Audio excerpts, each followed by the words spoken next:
हमारे यहाँ कहा गया कि अष्टम भाव मृत्यु का भाव है, जिसे हम रंध्र भाव भी कहते हैं। कोई व्यक्ति मिथुन के लिए यानी कि कान की जो उसके भीतर ऊर्जा है वह कितनी इंटैक्ट बची हुई रहती है, वह मृत्यु से उतना ही दूर है।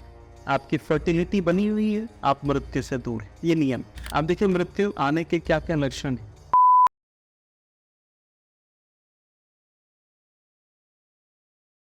कई सारे लोग कुंडली देखकर आयु बताते हैं कि आपकी ये आयु थी या है या होगी। देखिए वो जैसे बहुत सारे मतलब एक दिन लोगों ने मुझे मेरी कुंडली देखकर बोल दिया कि 15 वर्ष की ही आयु थी आपकी, आप तो बोनस जी रहे हैं। तो ये क्यों करते हैं? ये किस तरह के ज्योतिष होता है और ये क्या कितनी सच्चाई है इस चीज में कि आप किसी की आयु बता सकते? अगर यह कहा जाए कि 15 वर्ष की ही आयु थी और आप बोनस जी रहे हैं, ये तो भ्रमित करने वाली बात है। अगर 15 की ही आयु थी तो वो यमराज जी हमारे साड़ू तो है नहीं कि उन्होंने हमको बोनस दे दिया। जी। ये बोनस कहाँ से आ गया? ये मौकरी है, ये लोगों को अपने फेवर में करने के तरीके होते हैं। ज्योतिषी कई बार इस तरह की साइकोलॉजिकल ट्रिक्स का भी इस्तेमाल करते हैं, या कोई प्रमाणिक बात नहीं है। प्रमाण ये है कि विश्वोत्तरी महादशाओं के क्रम में 120 वर्ष की आयु आती है। सभी ग्रहों की संपूर्ण महादशाओं को जब आप जोड़ देंगे तो ये 120 वर्ष आएगा। और ये 120 वर्ष ये बड़ा क्रांतिक समय है।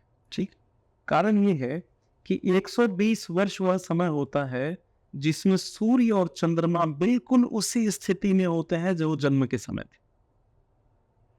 और ये सूर्य और चंद्रमा ही जीवन और आयु के नियामक है।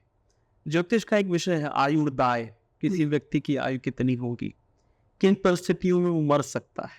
उसमें कहीं ऐसा नहीं लिखा है कि फला दिन या फला महादशा, अंतरदशा, सूक्ष्म दशा में ही इनकी मृत्यु हो जाएगी। आयुर्दाय अनुमान का विचार करता है कि कब हो सकता है। किसी मार्केश की महादशा में, मार्केश की अंतरदशा और उसमें प्राण दशा किसी अच्छे ग्रह की है, उसमें मृत्यु हो सकती है। मृत्यु का साधन या कारण क्या हो सकता है? अस्त्र से मृत्यु होगी, अग्नि से होगी, रोग से होगी। रोग कौन सा हो सकता है? इनके विचार है। लेकिन पूरी तरह 100% यह कह दिया जाए कि इसी दिन मृत्यु होगी, यह बड़े अनुसंधान और वो रहस्य और इंट्यूशन का विषय है। लेकिन आजकल हर आदमी अपने आप को वाराह नहीं समझता है, बिना प्रमाण के प्रेडिक्शंस देते हुए फिरते हैं। ये सस्ते लोग हैं, ये हल्के लोग हैं। आयुर्दाय शब्द का ही अर्थ ये हुआ कि यह रोज कमाने और रोज खोने की चीज है। आयु पर प्राण का नियंत्रण है।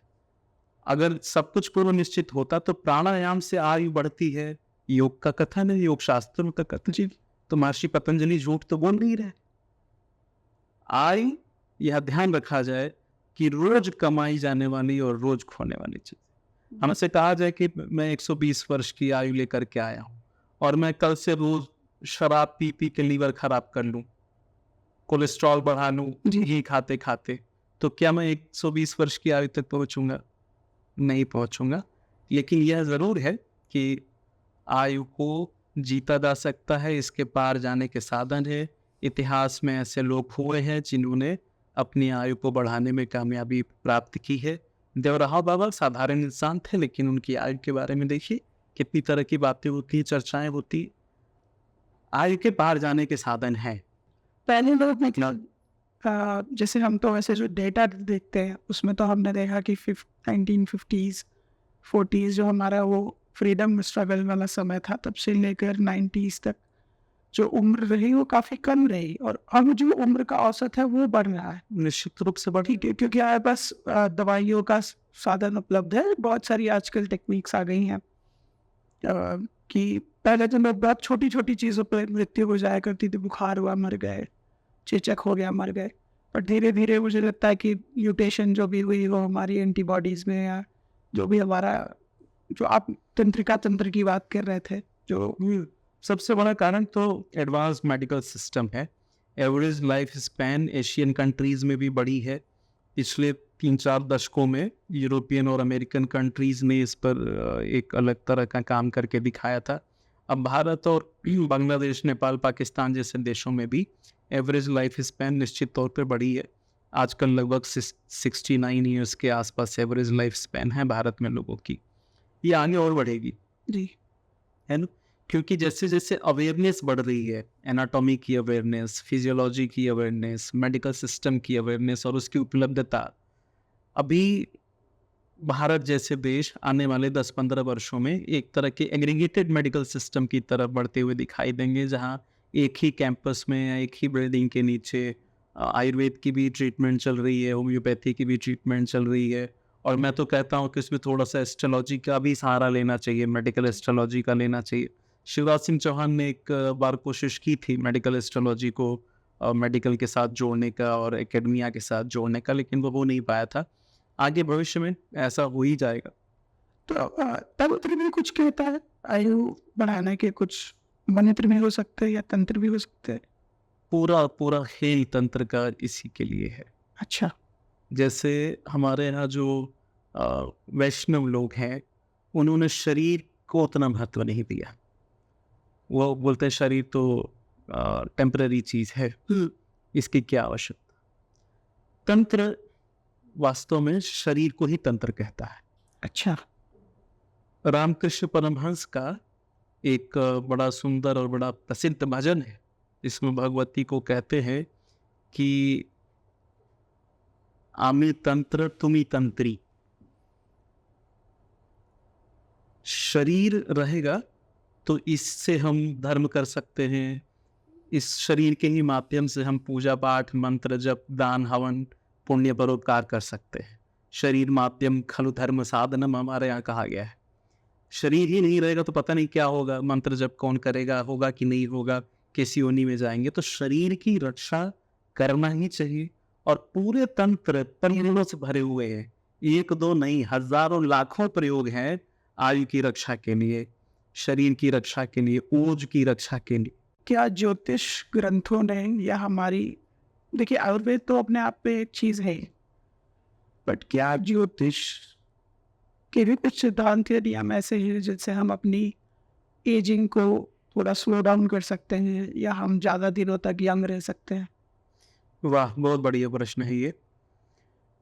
देखिए, एक चीज समझिएगा कि ज्योतिष, वास्तु, तंत्र, आयुर्वेद और योग, इन पांचों की जो भाव भूमि है ना, वह कॉमन है।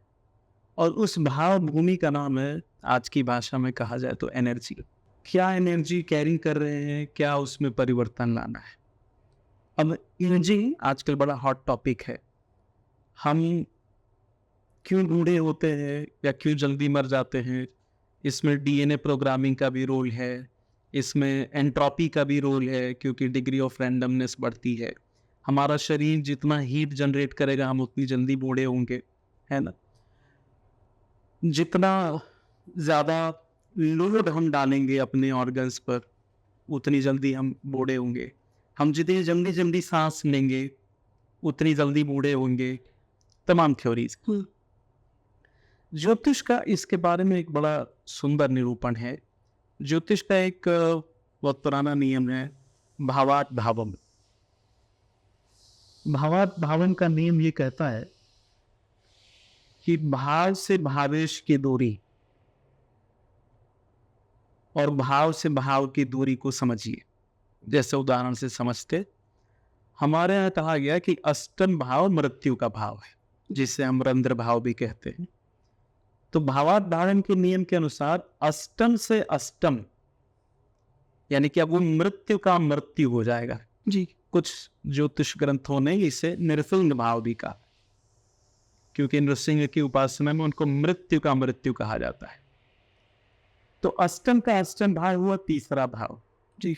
और काल पुरुष की कुंडली में जो मिथुन राशि है वो तीसरे भाव में आती है। कोई व्यक्ति मिथुन के लिए, यानी कि काम की जो उसके भीतर ऊर्जा है, वह कितनी इंटैक्ट बची हुई रहती है, वह मृत्यु से उतना ही दूर है। आप जितने ही काम शक्ति संपन्न है, आप मृत्यु से उतने ही दूर है। आपकी फर्टिलिटी बनी हुई है, आप मृत्यु से दूर है। ये नियम। अब इसी के आधार पर ब्रह्मचर्य और तमाम तरह की जीवनचर्या, ऋतुचर्या को हम लोग परिभाषित करते हैं। लॉजिक ये है कि काल पुरुष की कुंडली में तीसरे भाव में मिथुन राशि आती है और यह मिथुन राशि रसों और रस के संवहन की राशि है। तो आपके जीवन में जितना ही रस होगा, आप भोजन का कितना आनंद ले पा रहे हैं, आप संगीत का कितना आनंद ले पा रहे हैं, आप प्रकृति के कितने निकट हैं, उतना ही आप मृत्यु से दूर हैं। आप देखिए मृत्यु आने के क्या क्या लक्षण हैं। भोजन से रस समाप्त हो गया, जी, अरुचि आ गई। लोग प्रश्न करते हैं कि बाबा जी ने भोजन पानी छोड़ दिया है, देखिए कब तक बचेंगे। जी, तो भोजन छोड़ने का मतलब यह नहीं कि शरीर को भोजन की आवश्यकता नहीं, भोजन में अरुचि हो गई, कोई रस ही नहीं आ रहा है, क्यों खाएं। तो जितना ही आप रस संपन्न हैं, जितना ही आप काम शक्ति संपन्न हैं, उतना ही मृत्यु से दूर हैं। अब इस रस को बचाए बनाए रखने के लिए जो कुछ भी किया जा सकता है साधन के तौर पर, वह मृत्यु को दूर रखने की प्रक्रिया का हिस्सा होगा। ज्योतिष की दृष्टि में वह तरीका क्या है? एक तरीका है अध्ययन, अध्ययनशील व्यक्ति की आयु बढ़ती है। दूसरा तरीका है कि आप अपनी दिनचर्या को निश्चित करिए। तीसरा तरीका है कि जो ऊर्जा का क्षरण है उसे हर तरह से रोकिए। जैसे मैं लोगों को एक एग्जांपल देता हूँ, आप पुराने बुजुर्गों को देखिएगा कि वो जब बैठते थे तो पूरा हाथ पैर ऐसे एकदम सिकोड़ के और जमीन पे बैठे हुए हैं और अपने आप को गमछे से बांध लेते थे ऐसे पीछे जी, से ले आकर के, और उसी एक ही मुद्रा में 3-4 घंटा 5 घंटा बैठे हुए। दरअसल वो आसन का अभ्यास है एक, है ना। आप जितना ही सेडेंटरी लाइफस्टाइल जिएंगे, खूब मोटा गद्दा, खूब बड़ा सोफा, एकदम गद्देदार बाइक, गद्देदार सीट, ये सब मृत्यु के साधन। और आप जमीन पर बैठिए, अपनी ऊर्जाओं के क्षरण को रोकिए, आसन में बैठिए, आप मृत्यु से दूर रहेंगे। भोजन इसका एक बहुत बड़ा साधन है। जिस भोजन में षड्रस है उसको अमृत कहा गया। और हम लोग आज जो भोजन कर रहे हैं, खास तौर से फास्ट फूड वगैरह, इसमें षड्रस क्या एक आधा ही रस रहता है। दूसरा, आज के हमारे भोजन में लवण और शर्करा की इतनी अधिकता होती चली जा रही है कि हमारे शरीर में जो वियर एंड टीयर होता है, एक थ्योरी है जिनकी वियर एंड टीयर थ्योरी, कि हमारे भीतर टूट फूट कितनी हो रही है, तो वो बहुत ज़्यादा बढ़ गया है। इस वजह से भी हम जल्दी बीमार पड़ जाते हैं, रोगी हो जाते हैं या मृत्यु के मुंह में पहुंच जाते हैं। तो इन विषयों पर विचार करके जीवन को रस संपन्न बना करके हम मृत्यु से दूर हो सकते हैं। ज्योतिष की दृष्टि में एक भ्रम है कि लोग कहते हैं अरे पहले से निश्चित है कि कितना जीना है। ज्योतिष की दृष्टि अलग है। ज्योतिष कहता है कि आयु रोज कमाने और रोज खोने वाली चीज। आपने कितना कमाया, कितना खोया, यह विचार किया जा सकता है। ईश्वर और ईश्वरीय चेतना के समीप रहना, वह भी मृत्यु को जीतने का साधन है। आप जितना ही संसार से दूर और ईश्वर के निकट होंगे, आप मृत्यु से भी उतने ही दूर हैं, क्योंकि ईश्वर के राज्य में तो मृत्यु का प्रवेश है ही नहीं। ये मैं बड़ी सरलता से ये बात कह दे रहा हूँ, लेकिन ये बहुत ही गूढ़ और कठिन बात है। इन चीजों पर विचार करना चाहिए। हमारी जेनेटिक्स कुछ इस तरीके की है कि हमें हृदय रोग ज़्यादा हो रहा है। ज्योतिष के भी कुछ कारण है कि भी पहले हृदय रोग हमारे यहाँ ज़्यादा नहीं होते थे।